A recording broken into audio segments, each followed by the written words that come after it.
Now it's time for another Board Game Brawl preview with Nick Meanahan, sponsored by BoardGameBliss.com. Hey folks, my name is Nick, this is Board Game Brawl, and today we're going to be taking a look at a game that is currently seeking funding on Kickstarter. That game is called Flag Dash, and is from the company Peacekeeper Games. Now, if you like what you see throughout the rest of this preview video, I'm going to encourage you to go to the official Kickstarter project page. You can follow the link that's going to be in the top corner of your screen, and also down in the description section underneath this video. That will take you to the official Kickstarter project page. You can find out more information than I could possibly tell you here, and you can hopefully consider backing the project. Now, what is Flag Dash? This is a competitive game for teams of players, up to 4 players, where you are essentially playing a very specific type of capture the flag game. You're either trying to capture the opposing team's flag, or you are trying to capture the flags of the opposing players and be the first one to achieve one of these goals and win everything for your team. Of course, there's more to it than that. Special abilities, very interesting gameplay as far as how cards and tokens are played, so on and so forth. But lest I go on too long here, let me go ahead and actually show you the game with a prototype version of the game. So what you see here may be changed in the final version, just keep that in mind. Then we're going to come back, I'll give you my final thoughts.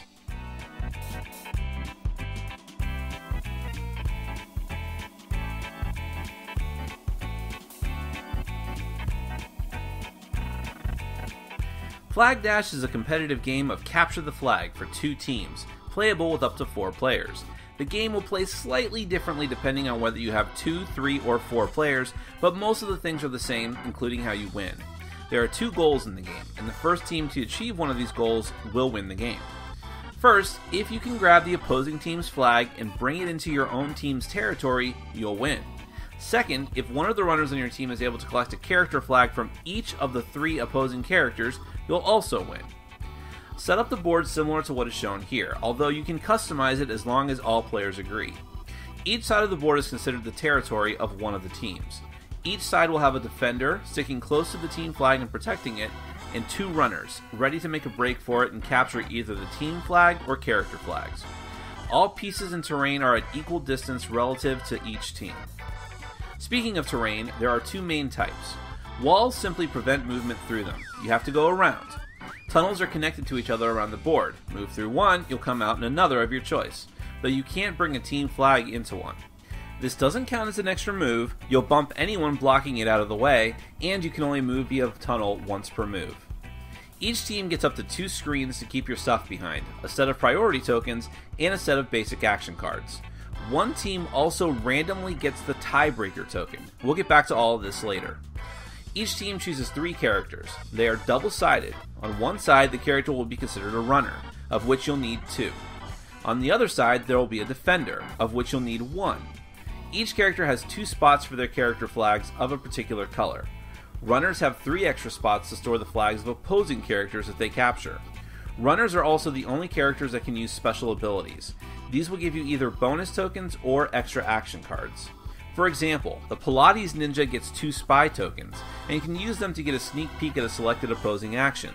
Then can change out her priority token and card based on that. The Business Athlete, on the other hand, gets a special jump card that allows him to completely jump over a wall or a character. Now here's how a round works. First, each player selects an action card from their hand and places it face down in front of them. Next, they place one of their priority tokens face down on top of that card. They will do this again. Hence, you'll have a move 1 and a move 2. Once each player has locked in, everyone reveals their token for move 1. The number near the top of the token determines move order. Lowest number goes first, then second lowest, and so on. If characters on opposing teams tie, whichever team holds the tiebreaker marker gets to move their tied characters first. Priority tokens also influence your cards in other ways, which we'll get back to in a second. To move, a character reveals their action card, chooses a runner or a defender, and then resolves it, though they may choose not to do anything at all. You may also use boost tokens that you've acquired. Each one moves you 1 extra space before or after resolving the card, but each character can only hold 2 at a time. So let's explain the cards first. 4 of them are simply directional arrows. You move the character you chose 1 space in that direction. One of the cards is a push card.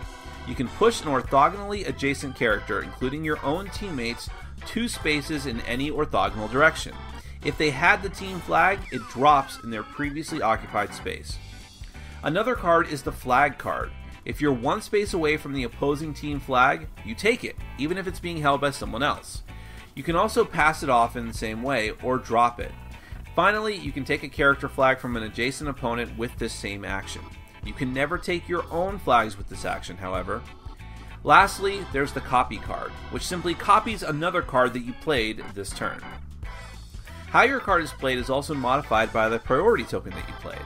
The 1 token does nothing, since it's the fastest, but the 2 token will give you an extra boost token. The 4 and 5 tokens let you activate your card multiple times. The 3 and 6 let you choose a second card and play it immediately as part of that move. Finally, the 7 token resets all of your other tokens plus the 7 itself, letting you take them back to play them again in the future. After all of this, with the players resolving both program moves in the same way, you clean up by taking all of your cards back into hand and passing the tiebreaker to the player who just acted last, and then doing it all over again until someone has clearly won. Now, there are also variants like decoy flags and a whole other board layout with secret tunnels to switch things up. But that's Flag Dash. On to my final thoughts. Flag Dash is very interesting for a number of reasons, not the least of which is the theme. I see a lot of racing games, I see a lot of competitive, sort of sports-like games like Chaos Ball, where you're trying to get the ball to a certain place, that type of thing. But a game that is explicitly let's say an elaborate game of capture the flag is new to me. I hadn't really seen anything like this. And the fact that there's so many other things going on in the game other than just capturing the flag, where you can just capture other people's flags, where you can use your special abilities to the best of your advantage, use the terrain to your advantage, and have the different options of the gameplay variants, like the decoy flags or the different side of the board. All these different things really make it very, very interesting thematically. But on top of that, as far as the gameplay goes, this is a programmed action game, but you're actually programming, you're programming 2 different types of actions twice. You're programming the priority token, which is going to let you determine how you actually act, like when you're going to be able to act, and it also has an influence on the card that you program together with it. So, and then you carry out that action. So there's like layer upon layer of things that are going on here. And then you do that again with another move, and you would think like, wow, it sounds really complicated. But really, the game moves along at a very brisk pace, and it's very easy to keep track of what's going on. It's just to move through your turns very quickly, because really, even though you have all these different choices out on the board, it just equates to just a few simple actions. So things move along very briskly. And it's interesting, too, because there's no luck in the game. Which is very appealing to a lot of people.